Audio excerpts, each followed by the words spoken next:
Las otras formas que podemos denominar la materia, ustedes les pueden poner la palabra materia o bien les pueden mencionar ser, existencia o naturaleza.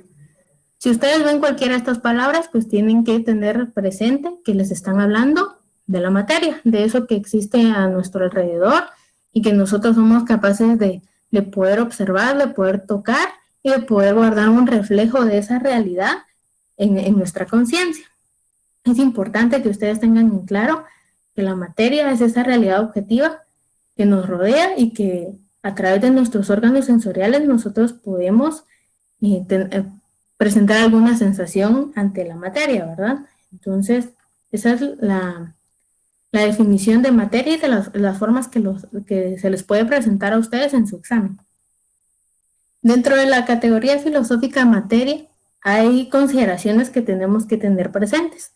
Hay formas de existencia de la materia. Las tres formas de existencia de la materia es el tiempo, espacio y movimiento. Vamos a desarrollar cada una de estas formas de existencia de la materia.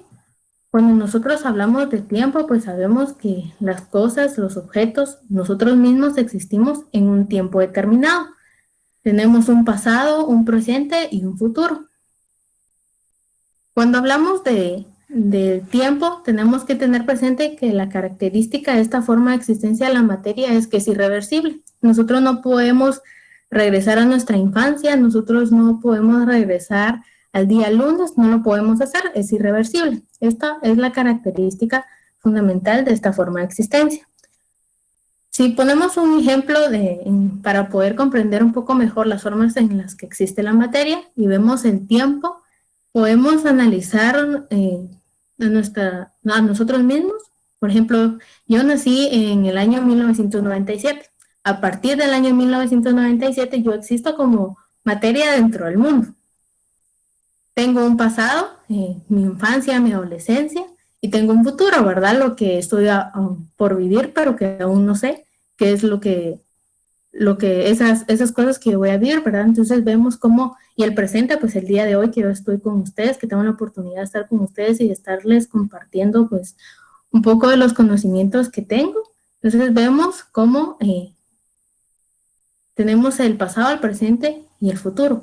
Y yo como materia he existido desde 1997 hasta el 12 de mayo del 2021 que tengo existencia, ¿verdad? Entonces así podemos ir viendo podemos ejemplar las formas de existencia de la materia. Si hablamos de espacio, la característica de esta forma de existencia es la tridimensionalidad. Cuando hablamos de espacio, ese es el lugar que yo estoy ocupando dentro del mundo. Todos tenemos diferente estatura, tenemos diferente peso y ese es el espacio que nosotros ocupamos dentro del mundo. Yo les puedo decir que mido 1,53 y peso 140 libras. Ese es el espacio que yo estoy ocupando dentro del mundo material. La siguiente forma de existencia de la materia es el movimiento. Dentro del movimiento vamos a ver las formas de movimiento para poder comprender de qué forma se pueden pues, presentar el movimiento, ¿verdad? No nos hay que quedar con la idea de que el movimiento es únicamente desplazar de un lugar a otro, porque no, esta únicamente es una forma de movimiento. Tenemos que existen 5 formas en que la materia puede moverse, puede presentar algún tipo de movimiento. Cuando hablamos de un movimiento mecánico, es ese movimiento, ese desplazamiento de un lugar a otro. Cuando nosotros nos movemos de nuestro cuarto a la cocina, de la cocina a la sala al baño, nosotros estamos haciendo un movimiento mecánico, nos estamos desplazando de un lugar a otro. Cuando hablamos de un movimiento físico, nos vamos a estar refiriendo a ese movimiento que se va a dar debido permítanme. Cuando nosotros hablamos del movimiento físico, pues vamos a estar hablando de esos procesos calóricos y eléctricos que se pueden dar. Les puedo dar un ejemplo de este movimiento, pues nosotros si tenemos un hielo en una taza de agua caliente, este se va a derretir por medio de la conducción del calor. A eso le vamos a estar llamando nosotros Un movimiento físico, como podemos ver, pues es un movimiento que se da a través de un proceso calórico. Este tipo de movimientos, como se pueden darse cuenta, se diferencia del anterior porque el hielo no se está moviendo de un lugar a otro, sino que sigue en la taza, pero su consistencia cambia debido al agua caliente que hay en esa taza. Cuando hablamos de un movimiento biológico, hablamos de ese movimiento que se da, de esos cambios que se producen en los organismos vivos. Dentro de nosotros como seres humanos, pues en este momento están pasando muchos movimientos biológicos dentro de nosotros, se están desarrollando nuevas capacidades. Ese tipo de movimiento es algo que nosotros no vemos, es algo muy interno. Cuando vemos a un niño y vemos cómo éste está creciendo, esa es una forma de movimiento biológico. El crecimiento que nosotros tuvimos desde que nacimos hasta la actualidad es una forma de movimiento biológico.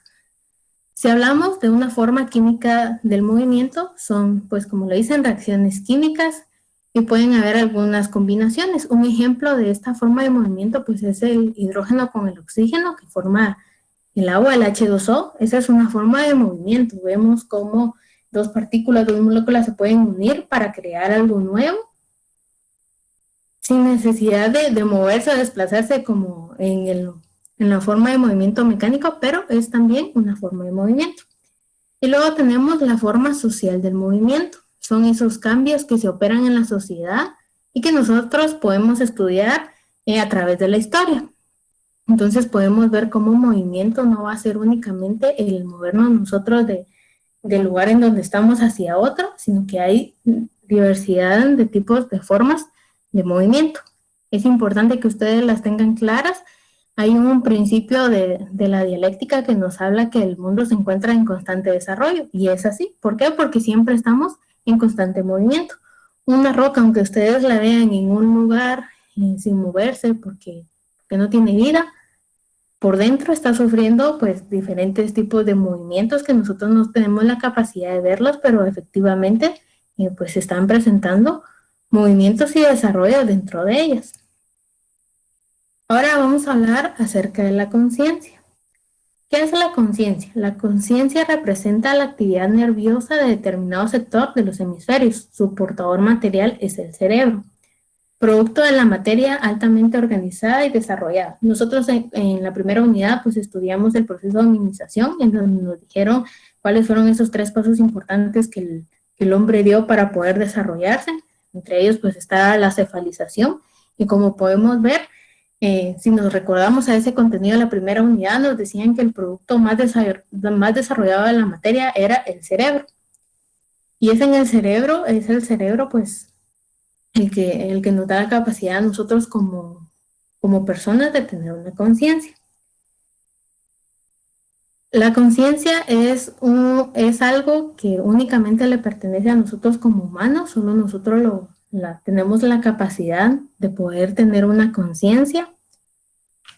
En su libro pues les menciona que si bien tenemos los distintos animales como los monos, como los perros, que nosotros les podemos enseñar a actuar de determinada forma ante una situación, ese animal no va a tener la capacidad de tomar una decisión si algo de ese entorno que nosotros hemos creado para que él aprenda se modifica. Ellos no van a saber cómo reaccionar. A diferencia de nosotros, nos damos cuenta que si tenemos un problema, podemos reaccionar de distintas formas. ¿Por qué? Porque nosotros sí tenemos conciencia. Nosotros sí somos capaces de pensar, de analizar para poder actuar. Entonces, si a ustedes les preguntan en su examen si nosotros como hombres, como mujeres, somos los únicos que tenemos la capacidad de tener conciencia, la respuesta es sí. Únicamente nosotros podemos hacerlo. Los animales no tienen conciencia. Las plantas y los objetos pues tampoco tienen conciencia. Nosotros somos los únicos que tenemos esa virtud y esa capacidad de poder analizar y de poder actuar de determinada forma según la situación en la que nos encontremos. Vimos cómo ahorita pues acabamos de hablar de ampliar un poquito más las categorías filosóficas de materia y conciencia, y vamos a pasar a ver algunos aspectos de las corrientes filosóficas del idealismo y del materialismo. Cuando nosotros hablamos de idealismo, nosotros tenemos que tener muy claro que lo primario es la conciencia y la materia, lo derivado. El idealismo tiene dos divisiones, en donde encontramos el idealismo objetivo y el idealismo subjetivo. El idealismo subjetivo nos dice a nosotros que nada va a existir fuera de la conciencia del hombre. La principal característica de este idealismo es que todo gira alrededor del sujeto consciente, o sea, el hombre. Y el idealismo objetivo nos dice que la base de todo es la conciencia universal, el espíritu absoluto, que es Dios. ¿Cómo los podemos diferenciar? Bueno, si se dan cuenta, tanto en el idealismo objetivo como en el subjetivo, lo que es primario es la conciencia. Como ya vimos, conciencia, a la conciencia también le podemos llamar espíritu, le podemos llamar idea, le podemos llamar pensamiento. Entonces vemos que en el idealismo objetivo, lo principal es todo sucede porque Dios así lo decide, ¿verdad? La razón universal es Dios. Y en el idealismo subjetivo nos habla de la conciencia personal, de que las cosas, de que nada va a existir fuera de la conciencia del hombre. Entonces esta es la forma en la que ustedes los pueden diferenciar. Una nos habla de Dios y la otra nos habla de la conciencia personal, de la conciencia que cada uno de nosotros tenemos. Vemos también que además de las dos divisiones del idealismo subjetivo y objetivo, existen algunas doctrinas que se derivaron del idealismo. Vamos a ver las características principales de estas doctrinas y vamos a evidenciar cómo si ellos están bajo una postura idealista, ¿verdad? Empezamos con el agnosticismo.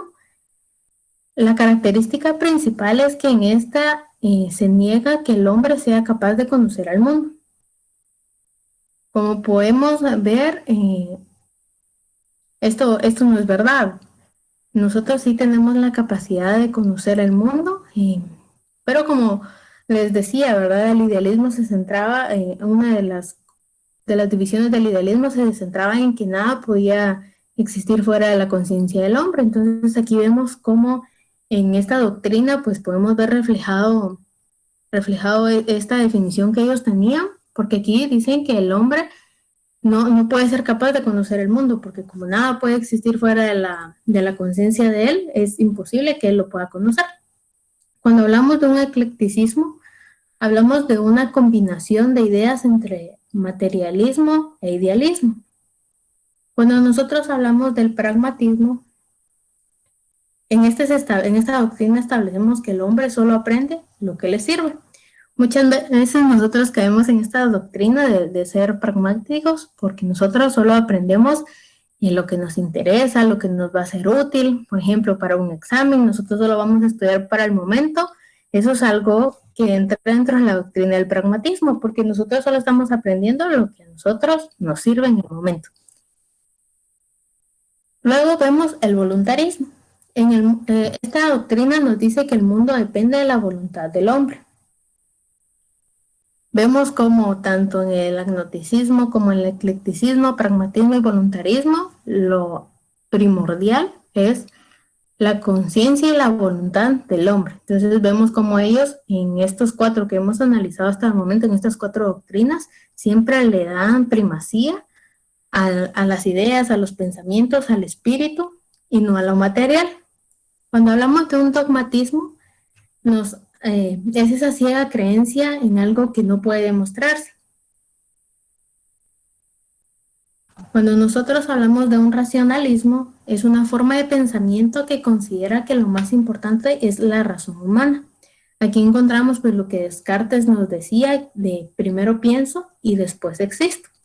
En esta frase de Descartes pues podemos evidenciar nuevamente la postura idealista en donde nos dice primero pienso y después existo. Nos está hablando de pensamientos, de conciencia y de ideas primero, para luego poder hacer eso que nosotros pensamos en la práctica, que ya es dentro del mundo material, ¿verdad? Entonces vamos viendo cómo sí estas doctrinas son de posturas idealistas. Hablamos de un escepticismo, es una doctrina que niega la existencia de la verdad y que duda acerca de la posibilidad del hombre de descubrir el conocimiento. Este tipo de doctrina se desarrollaba mucho eh, debido a que en ese tiempo en donde estas doctrinas pues empezaron a surgir, lo que menos le interesaban a las personas era que nosotros como, como seres de una sociedad, como personas que forman parte de una sociedad, pues tuviéramos todos los conocimientos, porque no les convenía. Entonces nacen estas doctrinas en donde se niegan a la existencia de la verdad y donde lo que trataban era de que el hombre pues no descubriera el conocimiento, que únicamente un grupo muy selecto pudiera tener acceso a este conocimiento. Entonces vemos cómo este tipo de doctrinas pues se centraban en el idealismo, ¿verdad? Hablamos de un sensualismo. En el sensualismo pues es una postura filosófica que considera que en el mundo lo más importante son las sensaciones. Un fatalismo, el fatalismo nos habla de que es una doctrina que considera que en el mundo ya todo está predeterminado y que el hombre no puede hacer nada para cambiar su destino. Eso lo vemos nosotros muchas veces si analizamos algunas personas que son muy religiosas, nos dicen que pues Dios ya tiene un destino para cada uno de nosotros, que todos tenemos un propósito en la vida y que lo único que nosotros, y cuando se nos presenta alguna adversidad o algún problema, nos dicen que hay que confiar en Dios porque todo lo que nos pasa es porque Él así lo ha decidido. A esto se refería el fatalismo, ¿verdad? En que Dios ya tenía un destino para cada uno y sin importar si a ustedes les gustaba o no su destino, pues igual iba a suceder, no se podía modificar. Solo lo teníamos que aceptar y esperar a que sucediera. Vemos como en todas las doctrinas que les acabo de mencionar, lo principal siempre era la conciencia, las ideas y el pensamiento. Eso era lo principal para ellos.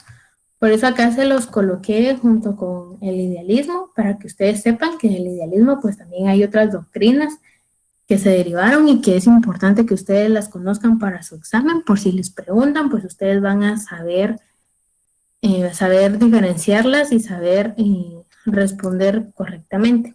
Ahora vamos a hablar del materialismo. El materialismo, pues, tuvo un desarrollo, tuvo una evolución. Cuando hablamos de materialismo, sabemos que en esta corriente filosófica lo primario, lo principal, lo primero es la materia y luego es la conciencia. Empezamos con un materialismo ingenuo, que era un materialismo que se limitaba a indicar que lo primario es la materia, pero no nos daban una explicación de por qué. No tenían la capacidad aún de podernos decir y defender esta postura que ellos estaban tomando. Ese fue el inicio del materialismo, en donde únicamente se reconoció como primario la materia, sin dar una explicación o un fundamento que sirviera como base para seguir desarrollando. Luego pasamos a un materialismo vulgar. Este tipo de materialismo pues consideraba que la conciencia era la sustancia que segregaba el cerebro humano.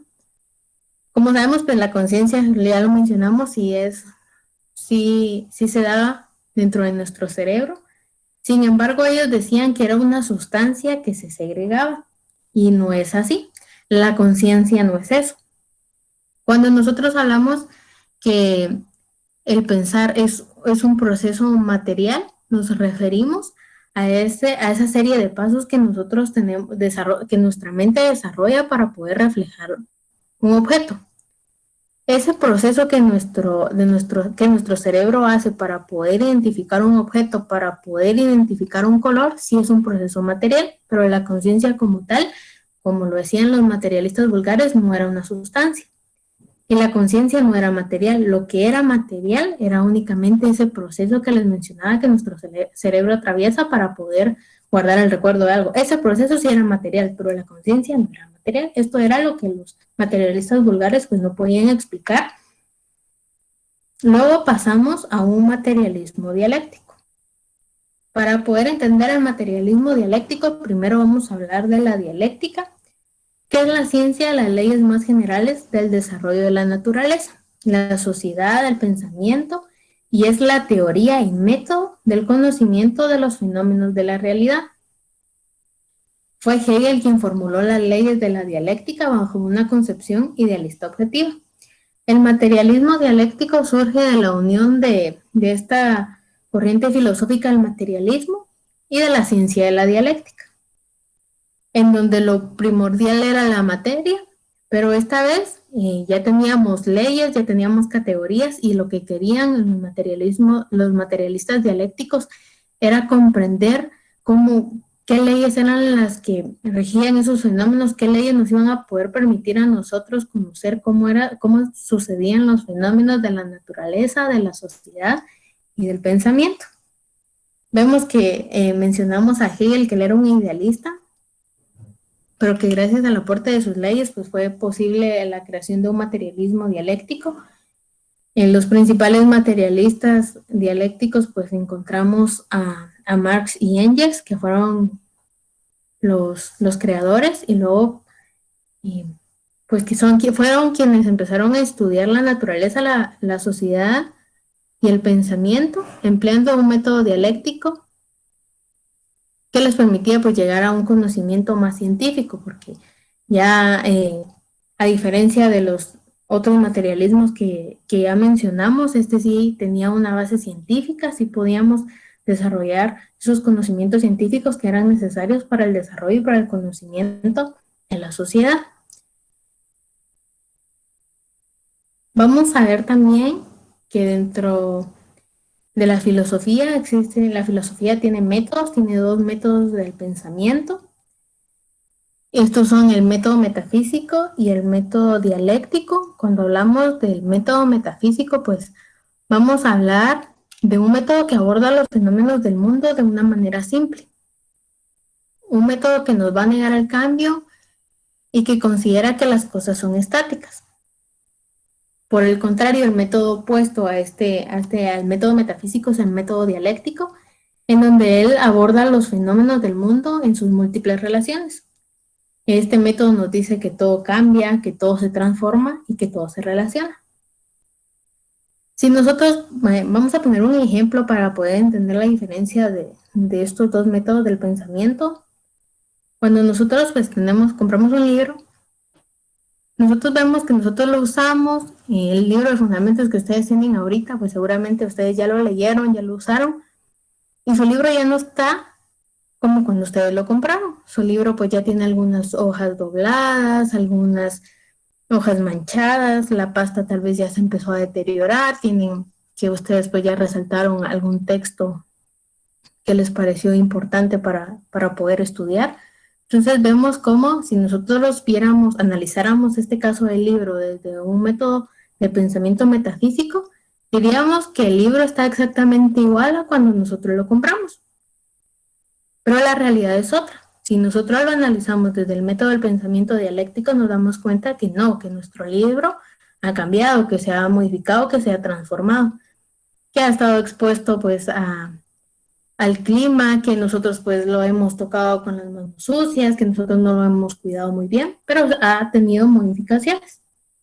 Aquí podemos evidenciar las diferencias de analizar pues un ejemplo tan sencillo como la del libro desde los dos métodos que existen del pensamiento. Si a ustedes les preguntan cuál era el método que se negaba al cambio y que consideraba que las cosas siguen igual, que son estáticas, que nunca van a cambiar, pues les van a estar hablando de un método de pensamiento metafísico. Por el contrario, si a ustedes les preguntan cuál es ese método que nos dice que todo cambia, que todo se transforma, que todo se relaciona, les van a estar hablando de un método dialéctico. Ahora vamos a pasar con la estructura de la dialéctica materialista. Tenemos que dentro de la dialéctica materialista existen conceptos de partida, existen principios, leyes y categorías. Esta parte tal vez es la más importante de este pequeño repaso que estamos viendo, porque puede ser la que les presento un poquito más se les haga un poquito más complicada al momento de estar en su examen. Vamos a hablar de los conceptos de partida, Dentro de ellos tenemos el concepto materia, conciencia, movimiento, espacio, tiempo, causa, efecto y otros conceptos que vemos incluidos dentro de las leyes, que vemos incluidos dentro de las categorías. Esos son conceptos de partida de la dialéctica materialista. Cuando nosotros hablamos de los principios que tiene la dialéctica materialista, hablamos de la unidad material del mundo. Vamos a ir explicando estos principios. Cuando nosotros hablamos de la unidad material del mundo, decimos que el mundo es único y que este es de carácter material. En su libro ustedes van a encontrar que les dicen que el mundo es único porque es material. Y nos dicen que cuando hablan de mundo no nos están hablando específicamente del planeta Tierra, no nos están diciendo que únicamente la Tierra es material. No, nos están hablando del mundo refiriéndose a la materia, ¿verdad? Sabemos que existen otros planetas, se han estado haciendo investigaciones para saber si dentro de ellos pues hay vida o no, pero esos planetas, aunque no tengan personas como nuestro planeta Tierra, también son mundos materiales porque existen objetivamente fuera de nuestra conciencia, se han desarrollado y al igual que la Tierra, pues se han desarrollado con diferentes características, pero también existen y son materiales. Entonces, si a ustedes en algún momento en su examen les preguntan si la Tierra es única porque es material, la respuesta es falso, porque no solo la Tierra es el mundo completo y sabemos que hay otros planetas. Entonces si a ustedes les preguntan si el mundo es único porque es material, entonces en ese momento sí sería verdadera la pregunta. Hablamos del principio del desarrollo. En este principio pues decimos que todo se transforma, que todo va de lo simple a lo complejo. Los materialistas pues nos decían que cuando el mundo fue creado tuvieron que pasar miles de años para que esas rocas se transformaran y dieran paso a la vida que conocemos ahora, pero fue un proceso que llevó mucho tiempo y que no fue necesaria la intervención de un Dios para que el mundo que hoy conocemos se desarrollara, sino que fue parte del desarrollo de las transformaciones y del movimiento interno que hubo en la materia que existía en ese entonces. El resultado que nosotros, pues, el mundo en donde vivimos el día de hoy. Entonces vemos que dentro de este principio nos habla de que todo se va a transformar y que todo va a estar en constante movimiento. Cuando hablamos del principio del reflejo, decimos que el conocimiento es una imagen del mundo que nos rodea. Como bien les mencionaba anteriormente, y cuando nosotros tenemos órganos sensoriales que nos permiten saber de qué color es un objeto, de qué forma es un objeto, qué características físicas tiene un objeto, porque nuestros órganos sensoriales, nuestros ojos, qué sabor tiene un determinado alimento, nosotros lo podemos saber porque tenemos pues, nuestros órganos sensoriales que nos van a permitir a nosotros saber cómo funcionan, ¿verdad? Entonces guardamos ese recuerdo en nuestra mente, en nuestro cerebro, y a eso se refiere, a que el mundo existe materialmente y nosotros tenemos la capacidad de poder reflejarlo dentro de nuestra mente, de nuestra conciencia, a través de esos órganos sensoriales. Hablamos también de la unidad de lo abstracto y lo concreto. Cuando hablamos de lo abstracto, pues es la separación mental de las propiedades de un objeto que nosotros hacemos para poder conocer. Y lo concreto es la integración o síntesis de las propiedades del objeto. No sé si a ustedes alguna vez les ha pasado que no saben cómo se llama determinado producto, determinado objeto, y ustedes se lo empiezan a describir a una persona, cuáles son sus características, qué color es, de qué tamaño es, de qué forma es. Lo que ustedes están haciendo en ese momento es abstraerlo. Y cuando ya la persona les dice, bueno, con esas características que me estás dando, me estás hablando de una lámpara, entonces él hizo un proceso, él lo que hizo fue darles eso concreto, darles esa palabra, ese concepto de a qué pertenecen esas abstracciones que ustedes ya hicieron. Entonces a eso se refiere cuando hablamos de lo abstracto y lo concreto. Y tenemos también dentro de estos principios, pues la teoría de la concatenación universal de los fenómenos. Esta teoría nos dice que en el mundo todos los fenómenos se relacionan, que nada se presenta de manera aislada. Sabemos que nosotros como hombres, como mujeres, como seres vivos, necesitamos de la naturaleza, necesitamos de pertenecer a una sociedad. Entonces, a eso se refiere esta teoría de la concatenación universal. Si nos damos cuenta, nosotros estamos rodeados de objetos que han sido pues producidos a través de la transformación de la naturaleza, de esos recursos que la naturaleza nos da. Entonces vemos cómo nuestra vida en sociedad no podría ser posible sin la vida de la naturaleza. Entonces, en este mundo material todo está relacionado, todos los fenómenos pues no se presentan de forma aislada porque necesitamos tanto de la sociedad como del pensamiento y de la naturaleza. A esto se refiere esta teoría de concatenación universal de los fenómenos. Y pasamos a ver lo de las leyes. Para su examen ustedes tienen que tener presente pues que leyes únicamente son 3 leyes. Hablamos de la ley de la unidad y lucha de contrarios, hablamos de la ley de tránsito de los cambios cuantitativos a cualitativos y hablamos de la ley de la negación de la negación. Más adelante vamos a estar hablando de cada una de ellas para que las podamos comprender un poquito mejor y las podamos diferenciar cuando se nos presente pues algún enunciado. Hablamos también de las categorías. En categorías son 7 las categorías que vamos a ver y que tenemos que saber diferenciar. Hablamos de lo singular, lo particular y lo universal. Hablamos de contenido y forma, de esencia y fenómeno, de causa y efecto, de casualidad y conformidad, necesidad y casualidad, necesidad y libertad. Vamos a ver las características principales de las leyes, esas claves que les van a permitir a ustedes descubrir y poder identificar de qué se les está hablando en algún enunciado. Y vamos a empezar con la ley de unidad y lucha de contrarios. Esta ley nos dice que es la esencia y médula de la dialéctica.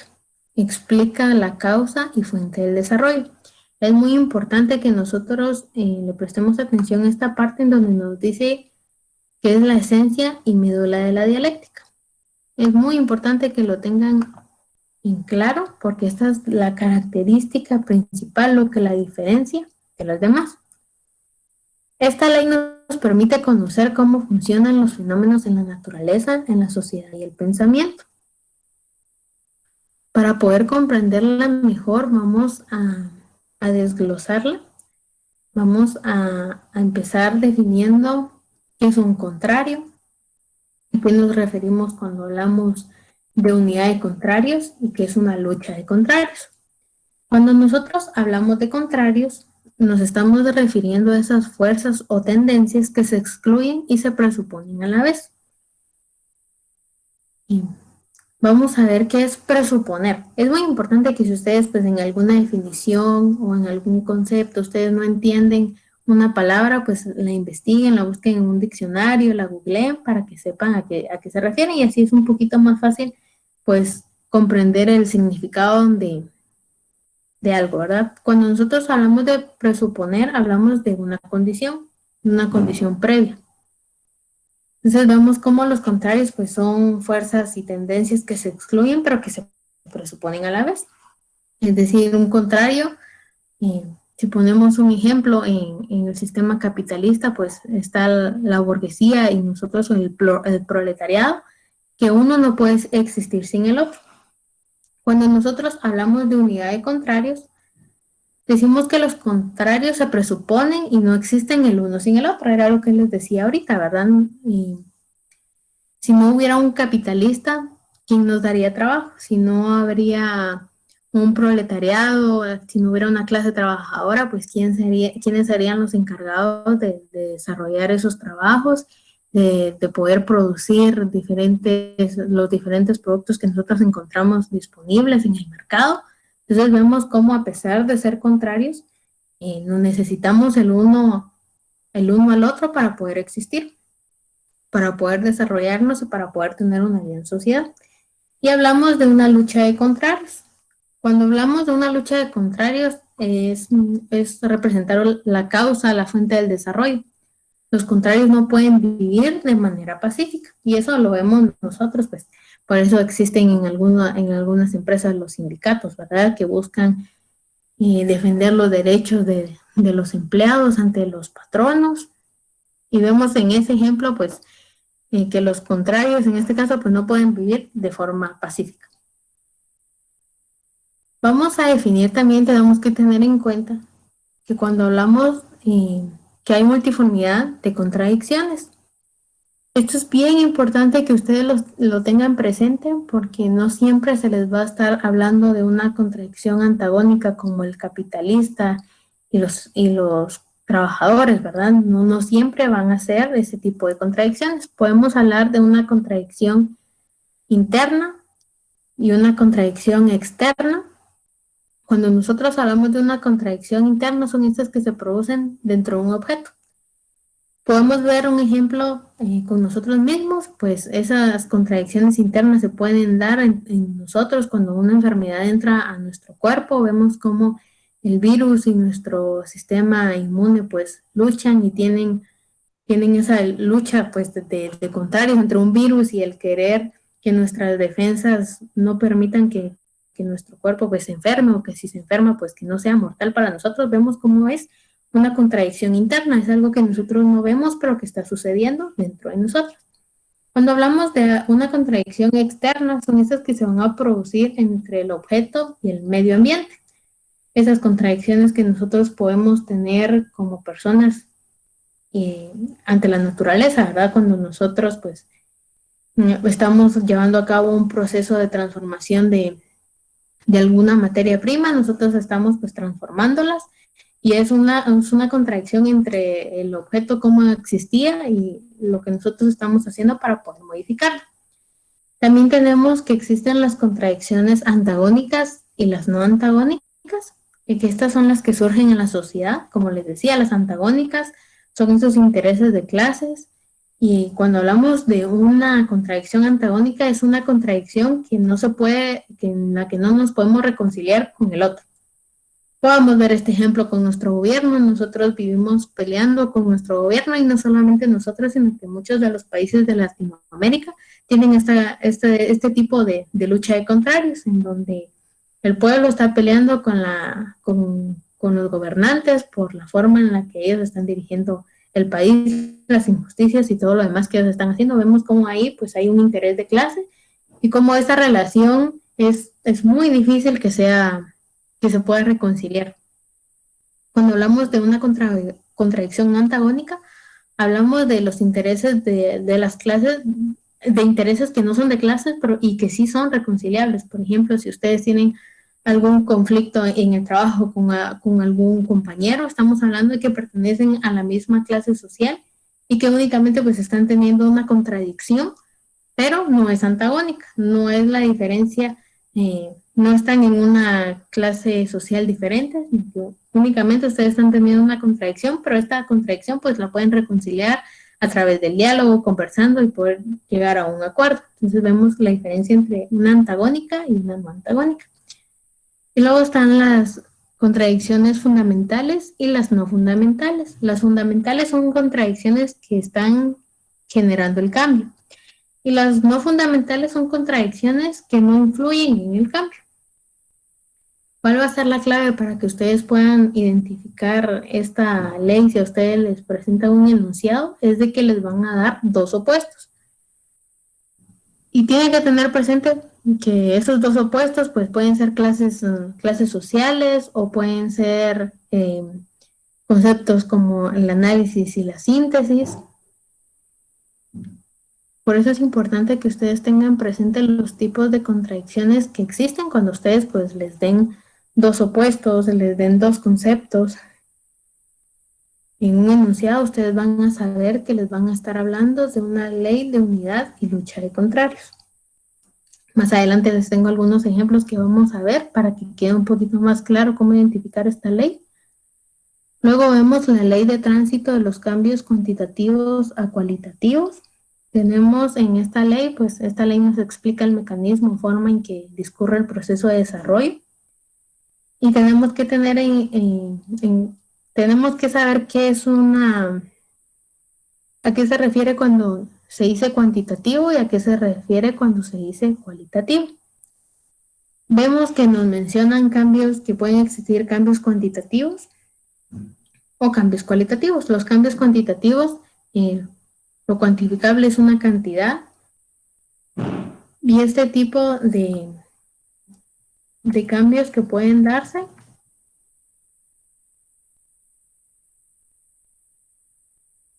cuando nosotros hablamos de los cambios cuantitativos, estamos hablando que estos cambios van a representar la continuidad del desarrollo. La continuidad en el desarrollo es una fase de acumulaciones cuantitativas, lentas e imperceptibles. Cuando nosotros hablamos, o si ustedes en algún momento les hablan de que un objeto sufrió una transformación, un cambio, pero sigue siendo el mismo objeto, les van a estar hablando de un cambio cuantitativo.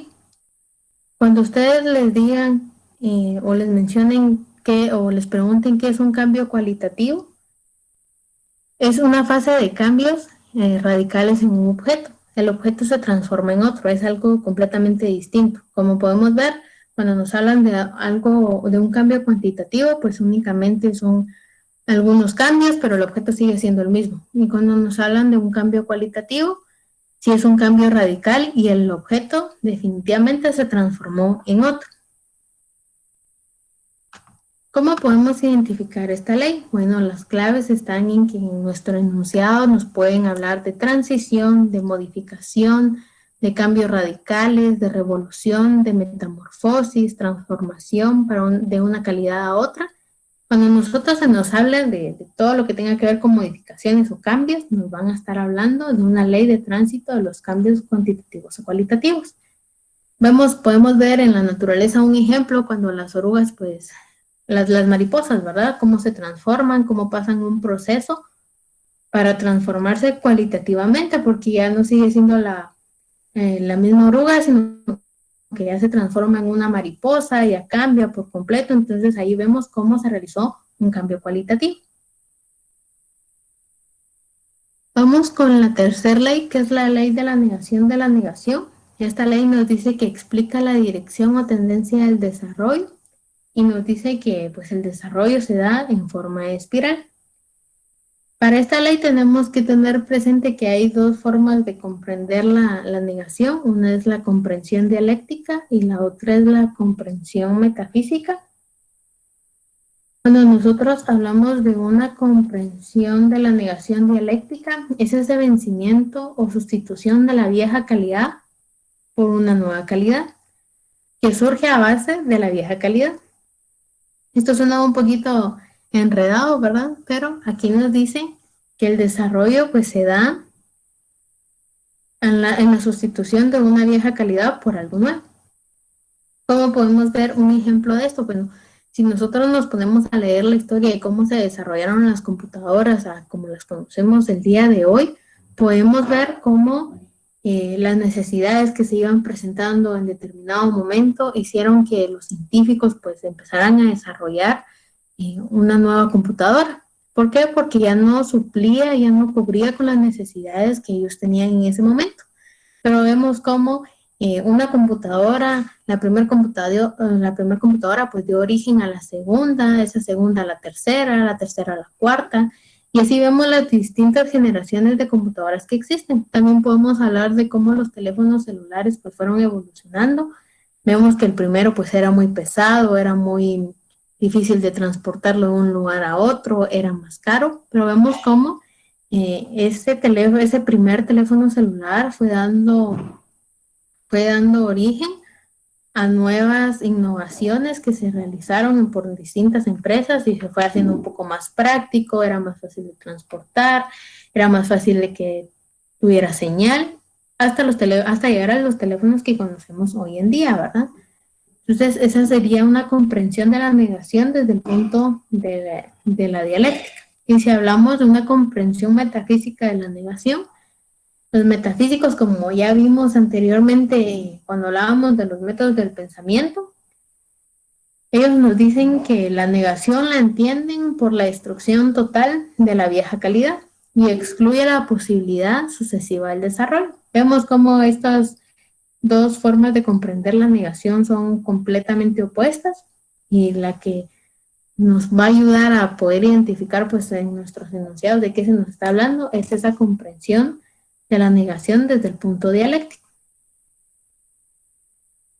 Las claves para que ustedes puedan identificar que se les está hablando de esta ley van a encontrar las palabras sustitución, reemplazar, superar, innovar, mejorar, nuevos procesos, o procesos prolongados de desarrollo de 3 etapas o más. Es muy importante esta parte y por eso se las coloqué aquí en rojo, porque cuando nos hablen de procesos prolongados de desarrollo de 3 etapas o más, les van a estar hablando de una ley de la negación de la negación.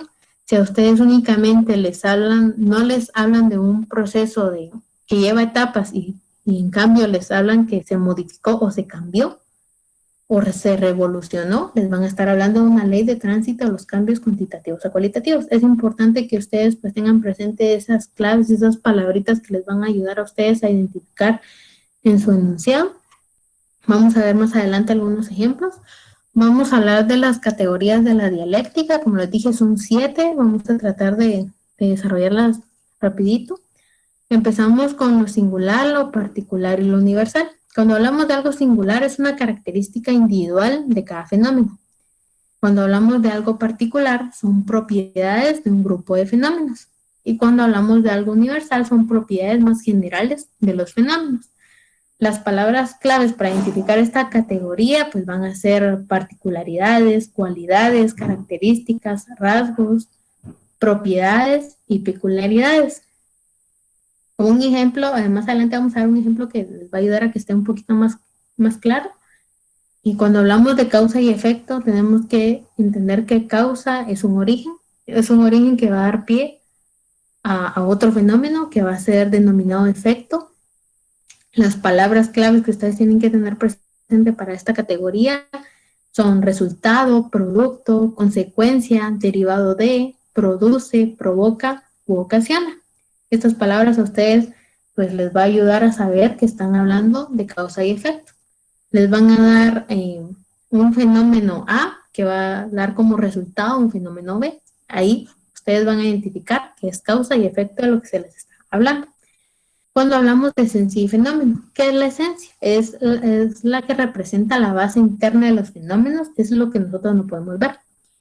Y fenómeno representa la expresión externa de la esencia. Las palabras claves para esta categoría van a ser lo que no se ve, detrás de y lo que está oculto. Si vemos un ejemplo de estas 3 categorías, cuando hablamos de lo singular, lo particular y lo universal, podemos hablar de un ejemplo, si nosotros, pues me voy a poner a mí como ejemplo, digamos, Paola es una estudiante de la Facultad de Ciencias Económicas. Lo singular pues va a ser mi nombre. Lo particular va a ser que soy una estudiante. Y lo universal pues va a ser que soy estudiante de la Facultad de Ciencias Económicas de la Universidad San Carlos de Guatemala. Como podemos ver, se va de lo individual a lo más general.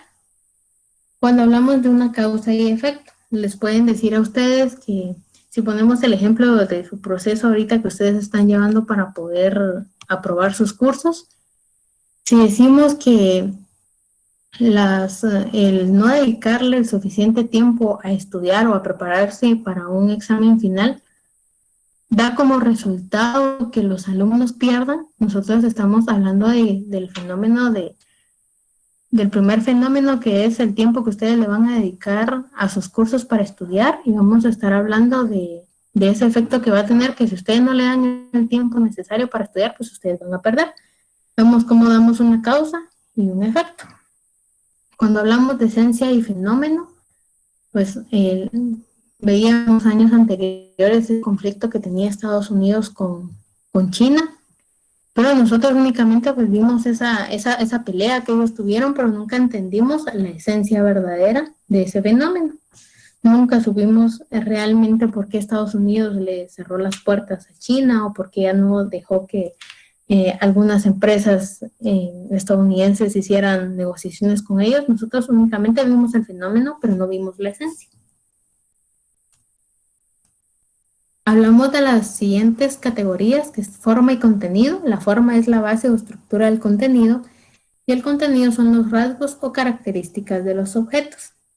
Cuando ustedes en algún enunciado pues les empiecen a describir cómo está estructurado un contenido, ya sea de un libro, cómo va a estar estructurado una charla, o cómo está estructurado un país, les están hablando de forma y contenido. Cuando nosotros hablamos de conformidad y causalidad, entendemos que conformidad es el ajuste o equilibrio de los fenómenos de la naturaleza, y causalidad se refiere a los fenómenos que se presentan de manera obligatoria. Lo clave para poder identificar esta categoría es que se les va a estar hablando de un fenómeno de la naturaleza. Si hablamos de necesidad y casualidad, la necesidad es un fenómeno que se va a producir de manera obligatoria bajo determinadas condiciones. Y la casualidad va a ser un suceso que carece de carácter obligatorio, pero que puede o no presentarse. Un ejemplo de esta categoría es que nosotros al momento de nacer sabemos que vamos a tener una fecha, o que va a llegar el día en que nosotros vamos a morir. Es algo necesario para que en nuestro mundo no haya sobrepoblación, para que los recursos que estén disponibles en nuestro país pues sean los necesarios para la cantidad de población que se tiene. Nosotros sabemos que necesariamente tenemos que morir desde el momento que nosotros nacemos. La casualidad aquí va a ser la forma en que nosotros pues vamos a fallecer. No hay una forma específica en la que nosotros tenemos que morir. Entonces este es un ejemplo que les puedo dar acerca de la necesidad y la casualidad.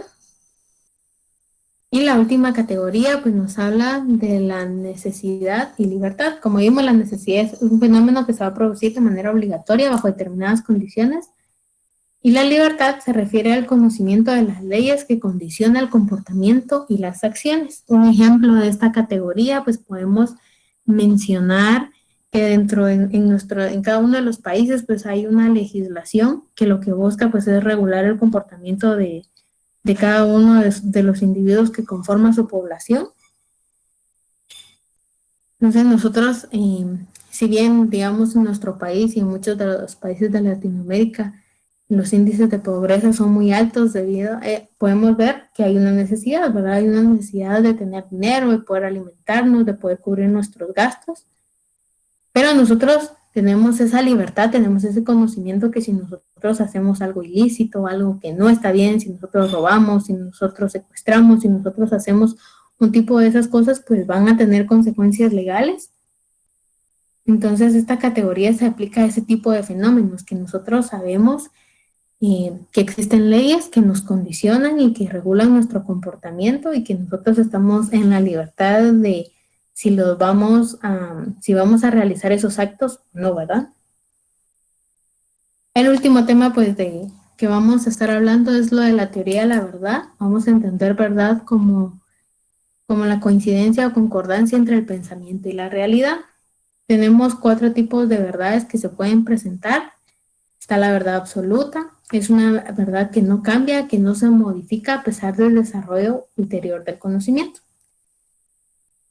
Tenemos una verdad relativa, que es una verdad que sí puede cambiar, que sí se puede modificar de acuerdo al desarrollo de nuestro conocimiento. Podemos ver cómo cuando hablábamos acerca de la conquista de América, de cómo ellos llegaron acá, decían que la tierra era plana.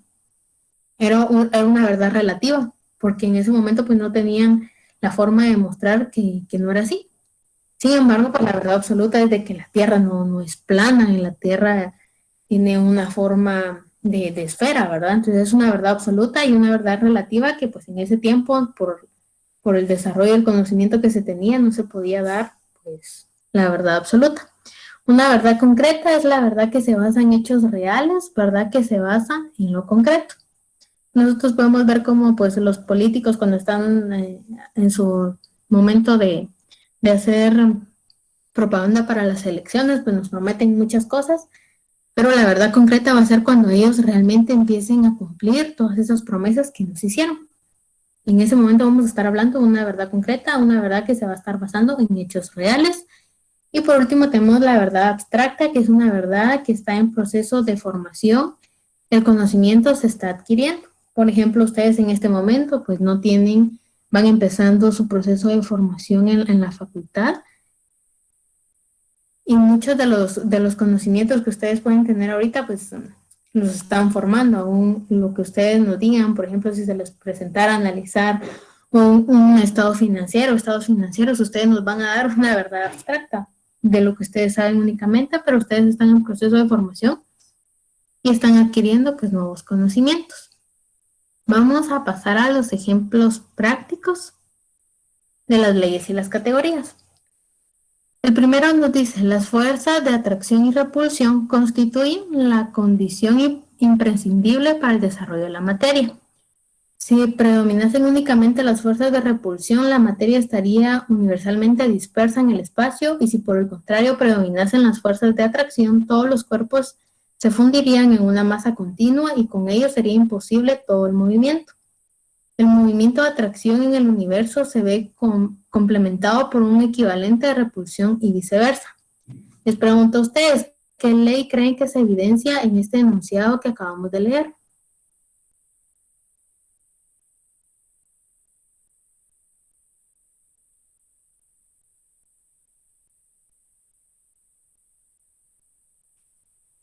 Pueden escribir en el chat, igual si se equivocan, no se preocupen que yo les voy a dar la respuesta correcta. ¿Cuál creen ustedes pues, que es la respuesta o qué respuesta darían ustedes si en este momento están en su parcial y se les presenta ese enunciado? ¿Qué respuesta darían ustedes?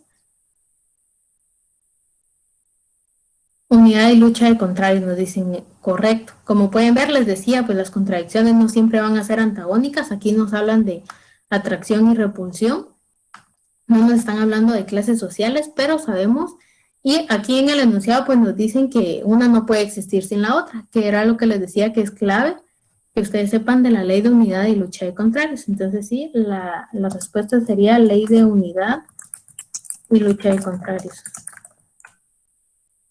Vamos a pasar al siguiente ejemplo. Nos dice, un proceso importante para el desarrollo social del ser humano es la educación. En los primeros años de vida se recibe educación en el hogar. Seguidamente, si se tiene oportunidad, el hecho educativo de enseñanza sistematizada. En primer lugar está la educación parvularia, luego la primaria, le sigue la secundaria, diversificado, y por último la superior.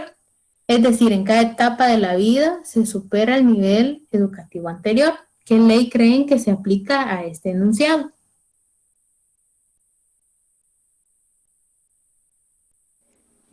Negación de la negación. Correcto, estamos hablando de la ley de la negación porque nos están hablando pues, de la educación parvularia hasta la superior. Vemos que son más de tres etapas de las que nos están hablando, entonces la respuesta sería ley de la negación de la negación. El siguiente ejemplo pues nos dice, una revolución en la vida social significa un cambio esencial, radical.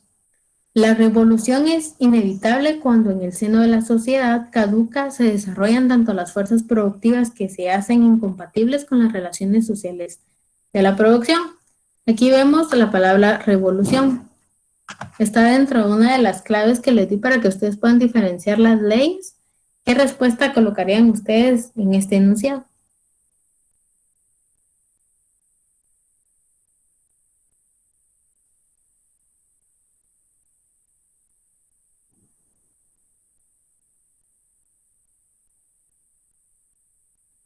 La respuesta correcta para este enunciado sería la ley de tránsito de los cambios cuantitativos a cualitativos, porque nos están hablando de una revolución, de un cambio.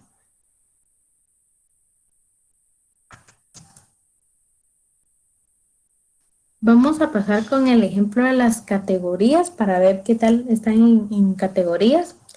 Nos dice, los propietarios de los medios de producción afirman que la utilidad del sistema capitalista es proveer a los trabajadores de los medios de subsistencia.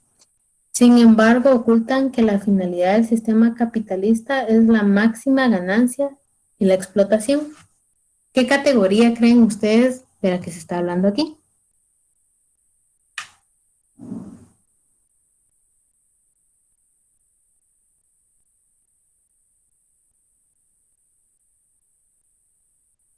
Les voy a dar una pista. Nos están diciendo que ocultan, que hay algo oculto, algo que nosotros no vemos, que no sabemos.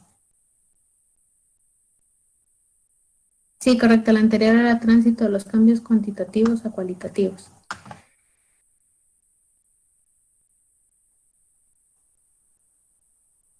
Nos dicen causa y efecto y esencia y fenómeno. La respuesta correcta sería esencia y fenómeno, porque el fenómeno es lo que nosotros estamos viendo, pero que hay algo oculto, algo que nosotros desconocemos. Y aquí nos dicen pues que lo que ocultan es que la finalidad del sistema capitalista es la máxima ganancia y la explotación. Nosotros no lo vemos así, nosotros únicamente vemos la utilidad del sistema capitalista, pero no vemos eso oculto. Entonces aquí sería la categoría de esencia y fenómeno. No sería causa y efecto porque no nos están diciendo que un fenómeno provoca otro. Como más adelante creo que les coloqué un ejemplo donde vamos a poder ver eso. El siguiente enunciado nos dice, la Tierra es el quinto planeta del sistema solar en cuanto a tamaño y el único capaz de albergar vida. Posee una forma esférica con un leve achatamiento en los polos. ¿Qué categoría creen de la que se está hablando acá?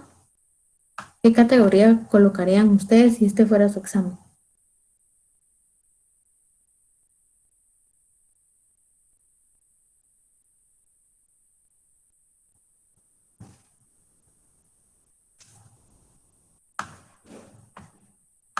Necesidad y causalidad, tal vez. Si este fuera su examen, les voy a enseñar. Aquí nos están hablando de la Tierra y nos están dando particularidades o características de la Tierra. Nos están diciendo que es el quinto planeta del sistema solar, nos están diciendo que en cuanto a tamaño que es el único capaz de albergar vida, nos están dando algunas características, algunas particularidades de la Tierra.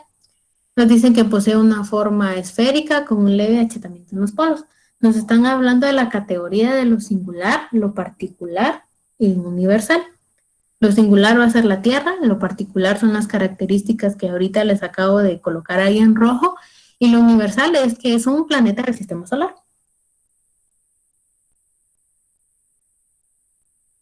Vamos con el siguiente ejemplo que nos dice, la falta de comida es el factor que provoca la desnutrición en los países en vías de desarrollo más pobres.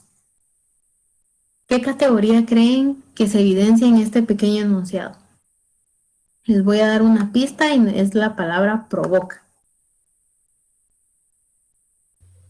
Causa y efecto. En esta sí estamos, sí, correcto, en esta sí estamos hablando de causa y efecto. Vemos en el ejemplo anterior que veíamos, que aquí sí se nos da un fenómeno que provoca pues un efecto. Entonces esta sería la categoría de causa y efecto. Vamos con el último ejemplo y nos dice, la sociedad guatemalteca se caracteriza por estar dividida en clases, donde existe una propiedad privada de los medios de producción, que hace que los resultados del trabajo de las personas no le pertenezcan a la comunidad, sino a los dueños de los medios de producción. La base económica o modo de producción es lo que determina la manera en que se organiza o está estructurada la sociedad. ¿Qué instituciones van a formar parte de la superestructura?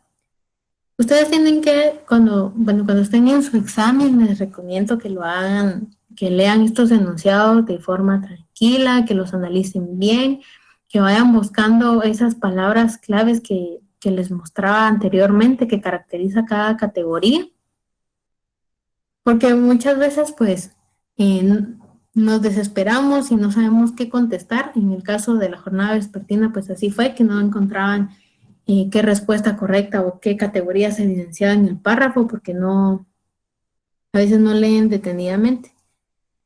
Aquí les puedo decir que la clave va a estar en esto que nos dice que se organiza o es estructurada. ¿Qué categoría creen? ¿Qué categoría responderían ustedes si les digo que esa es la clave de este enunciado?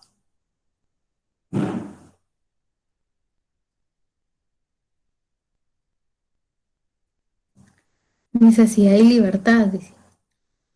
La respuesta correcta para este enunciado, cuando veíamos las categorías, les decía que hay una categoría en la que en que si a ustedes les describen cómo está compuesta, cómo está conformada, cómo se organiza, cómo está estructurada, les van a estar hablando de la categoría, aquí se las voy a colocar,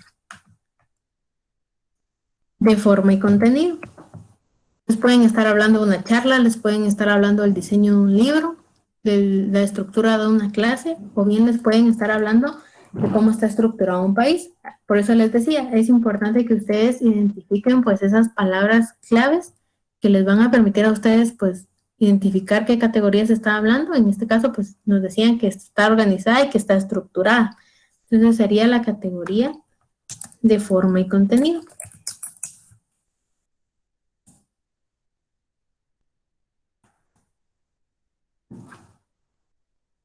Les preparé un cuestionario que les voy a compartir el link. Ustedes lo pueden estar realizando previo al examen, cuando ustedes pues quieran ver qué tanto han comprendido los temas, qué tan preparados están para presentar su examen final. Ustedes pueden llenar el cuestionario. Les voy a copiar el link aquí en el chat. Este cuestionario se autocalifica, es decir, que cuando ustedes le den enviar, y les va a aparecer qué nota, qué ponderación sacaron. Es un cuestionario sobre 25 puntos y les va a dar en qué preguntas ustedes se equivocaron, cuál era la respuesta correcta, para que les sirva a ustedes también ahorita en su proceso de prepararse para el examen. El examen final se los voy a colocar ahorita en el chat y queda a discreción de ustedes si lo quieren utilizar o no lo quieren utilizar. Ahora sí, esto sería pues. Aquí estaría llegando yo a la parte final del repaso. No sé si ustedes tienen alguna duda o quieren que regresemos a alguna diapositiva en específico para que veamos o que veamos otro ejemplo. Ustedes me dicen.